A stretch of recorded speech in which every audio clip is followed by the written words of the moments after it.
मोटियो आहे मोरड़ो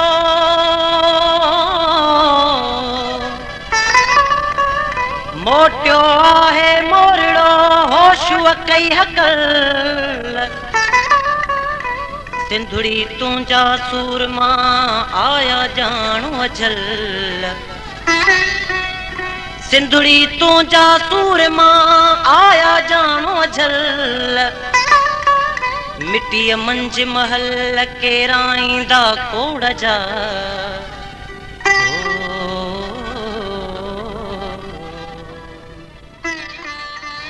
मेहनत जफ़ाकश हिम्मत ऐं जुर्रत इंसान जी अज़मत जूं अलामतूं आहिनि।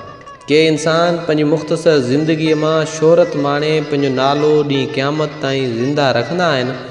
उन्हनि अज़ीम इंसाननि मां सिंध जो महान कवि उस्ताद बुख़ारी बि हिकु आहे। सैयद आमन शाह बुख़ारी उर्फ़ उस्ताद बुख़ारी 16 जनवरी 1930 में ॻोठ ग़ुलाम चांडे ज़िले दादूअ में पैदा थियो। संदसि वालिद जो नालो हाजन शाह हो। उस्ताद बुख़ारी इब्तिदाई तालीम पंहिंजे ॻोठ मां हासिलु कई ऐं ग्रेजुएशन करण खां पोइ 1964 में सिंध यूनिवर्सिटी मां MA सिंधीअ जो इम्तिहान पास करे 1987 में डिग्री कॉलेज लाड़काणे में सिंधी शोबे में लेक्चरार मुक़ररु थियो।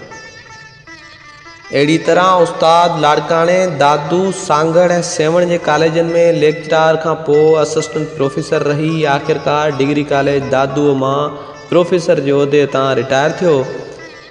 हिन सिंध जे महान कवि शाइरीअ जी शुरूआति 1942 में कई, तॾहिं पाण अञा 5 जमायत जो शागिर्द हो।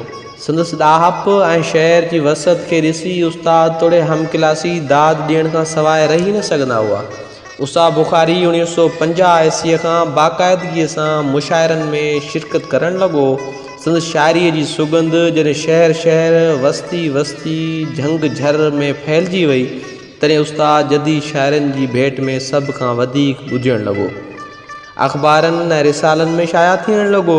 उहो ई दौरु हो जो न रुॻो उस्ताद जी शाइरी नौजवाननि जे दिलनि जी धड़कण जो आवाज़ बणिजी वई, पर पोड़नि पखनि जी दिलि जी राहत पिणु बणिजी वई। संदसि शाइरी महबूब लाइ आज़ियूं ऐं नियाज़ियूं हुयूं, किथे वरी महबूब जे परचाइण लाइ बुलंद सदाऊं। उस्ताद जे हिन एहसास खे मुलाहिज़ा फ़रमायो। हसीननि खे हर रोज़ु तोहफ़ा ॾियूं था, जे नगमा न आहिनि त सुॾका ॾियूं था।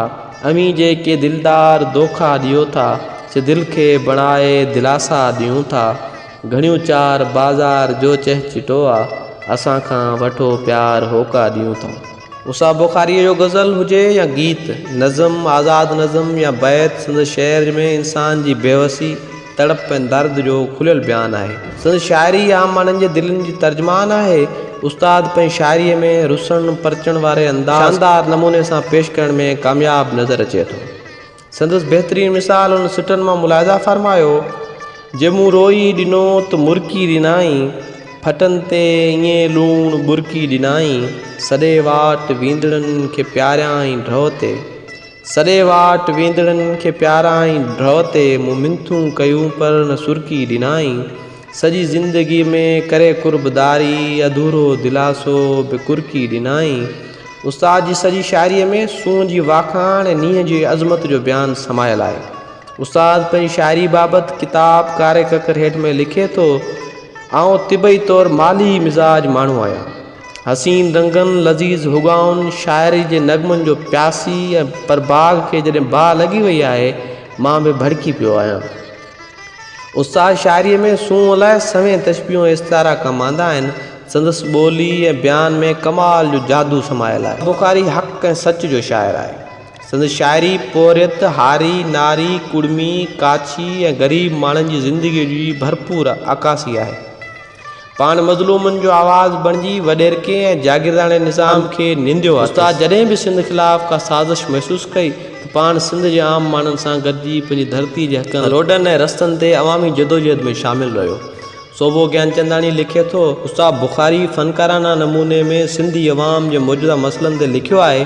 उन में मातम ऐं दांह जो असरु आहे, पर सिर्फ़ु रोज़-राड़ो न आहे।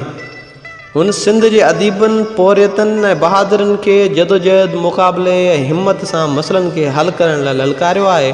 पाण वॾे वाक़े गाज़बनि ख़िलाफ़ पंहिंजी शहर वसीले इतिजाज कयो। उस्ताद सिंध जे हक़नि लाइ हमेशह आवाज़ उथारियो। उसा बुखारी जे शाइरी जा मजमूआ शाया थी चुका आहिनि।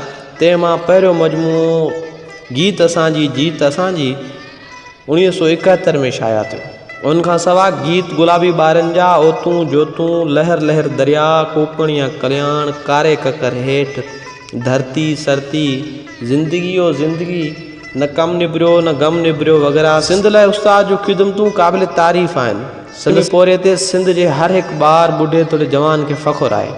हीउ सिंध जो महान कवि 9 अक्टूबर 1992 ते कराचीअ जे हिकु निजी इस्पताल में वफ़ात करे वियो।